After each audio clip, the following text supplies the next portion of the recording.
여호수아는 그대로 행하여 여호와께서 모세에게 명하신 모든 것을 하나도 행하지 아니한 것이 없었더라. 아멘. 여호수아 11장 1절부터 15절까지 본문입니다. 여호와께서 모세에게 명하신 모든 것을 행하다. 여호와께서 모세에게 명하신 모든 것을 행하다라는 말씀의 제목입니다.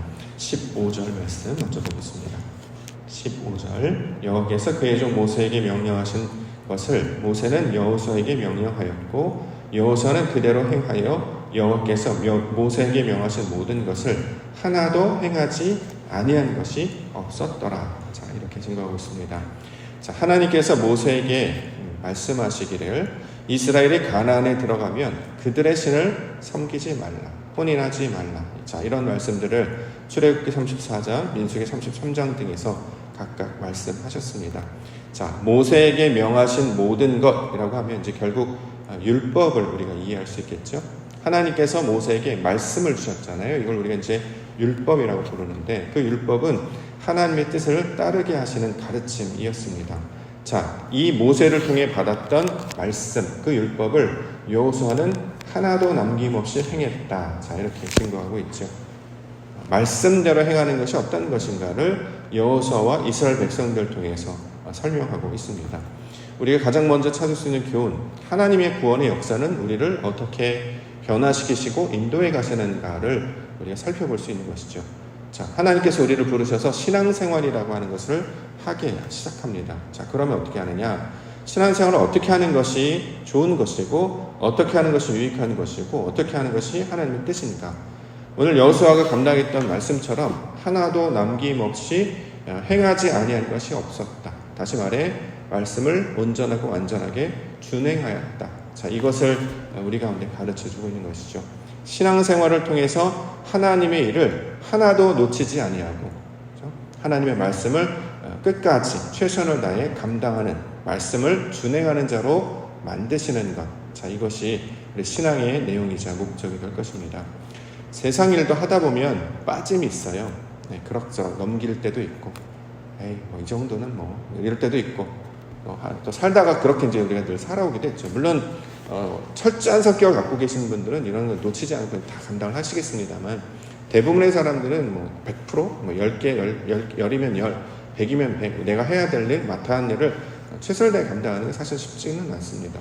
근데 이제 문제는 뭐냐면 그런 습관이 신앙 안에도 이제 들어오게 되는 것이죠. 교회를 다니는데도 다 감당하는 것이 분명히 우리가 감당의 기본 어떤 덕일 텐데 그게 모습일 텐데 다 하는 것은 왠지 지나치다라고 생각을 하는 거예요. 예배를 다 드리고 말씀을 잘 지키고 신앙생활 철저히 감당하려고 하는 것, 성경에서 말하는 율법의 말씀들을 온전히 지키려고 하는 것이 신앙의 본이요 기준이 되어야 되는데 오히려 그렇게 하는 것, 다 하는 거는 너무 하는 것이야, 지나치는 것이야, 과한 것이야, 또는 맹신이야, 과신하는 것이야, 이렇게 이야기하면서 사람들이 신앙은 적당히 해도 되는 것처럼 이게 이제 사실 풍토로 남아져 있죠.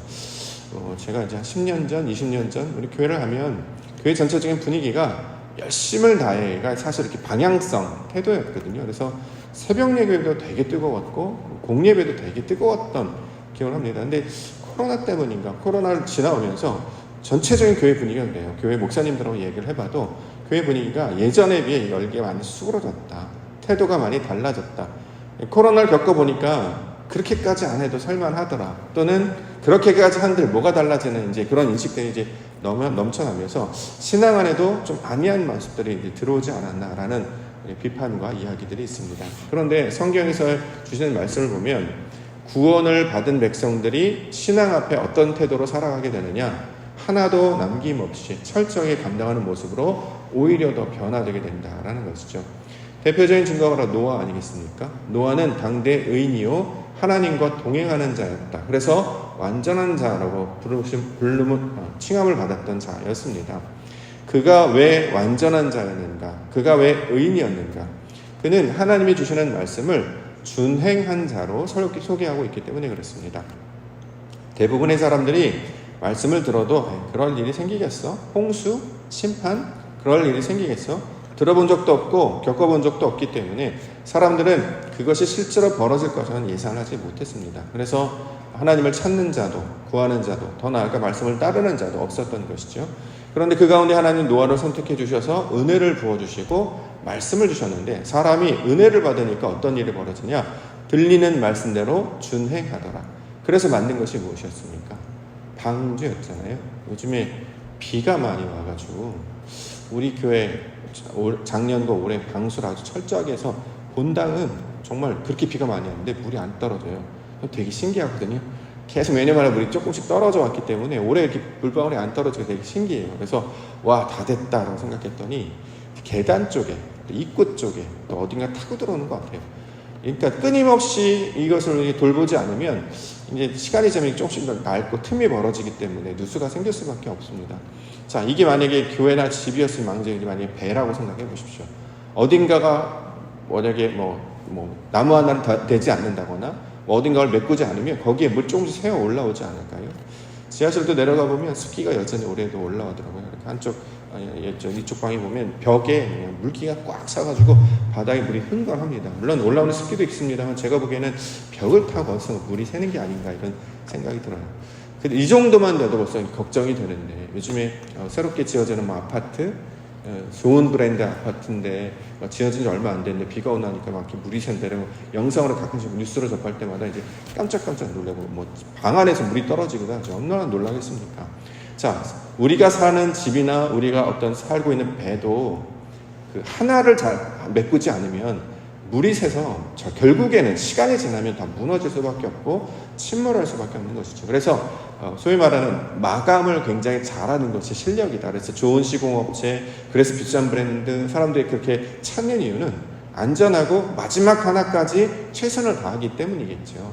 근데 하물며 하나님의 일을 하는 사람, 신앙을 하는 사람들이 신앙을 적당히 해서 어떤 변화를 우리가 원한다거나 달라지는 걸 원한다거나 이러기에는 무리가 있지 않을까 싶습니다. 놀랍게도 믿음을 주실 때마다, 은혜를 주실 때마다 우리 마음 가운데 어떤 마음이 드냐면 더 잘 해보고 싶다는 마음이 들게 하신단 말이죠.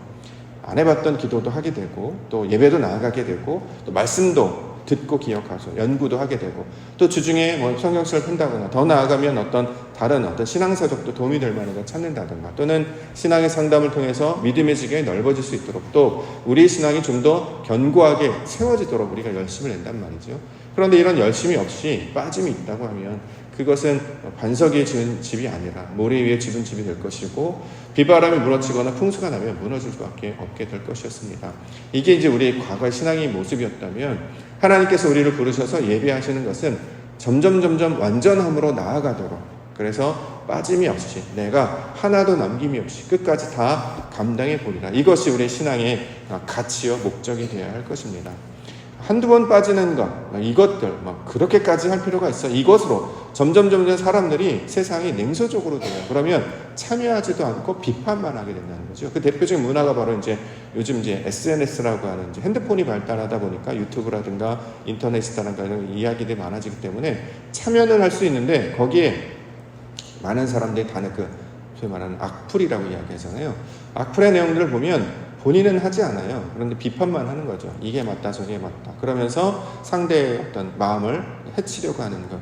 교회도 이런 것들에서 나태함, 또 열심히 하지 않으려고 이런 것들이 나타나고 있단 말이죠.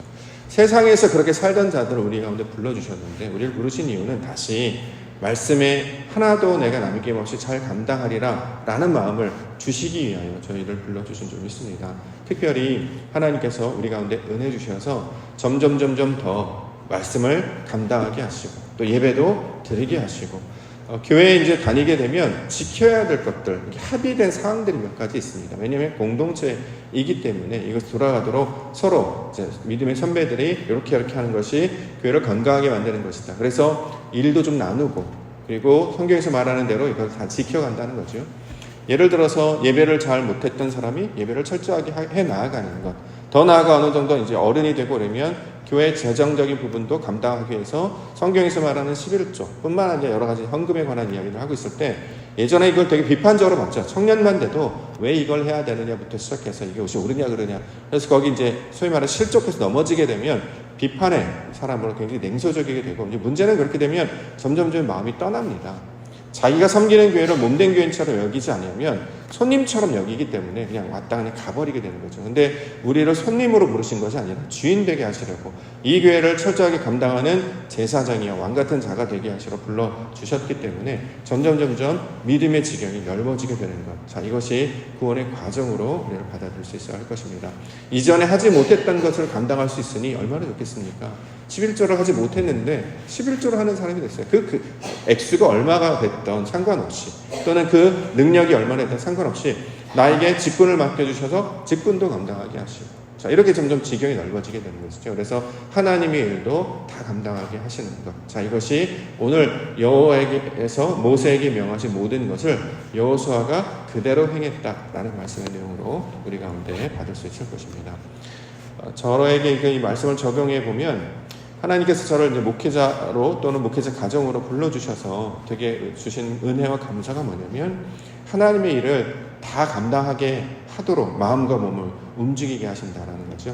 예배도 또 말씀도 기도도 더 나아가 이제 교제와 사역 그 지경도 넓혀주셔서 모든 일을 감당해 해주실 뿐만 아니라 그것을 기초로 다른 일들도 하게 하셨단 말이죠. 저는 이것이 귀한 선물이요 은혜다라고 생각을 합니다. 우리 성도님들도 동일한 목적으로 불러주신 적이 있습니다.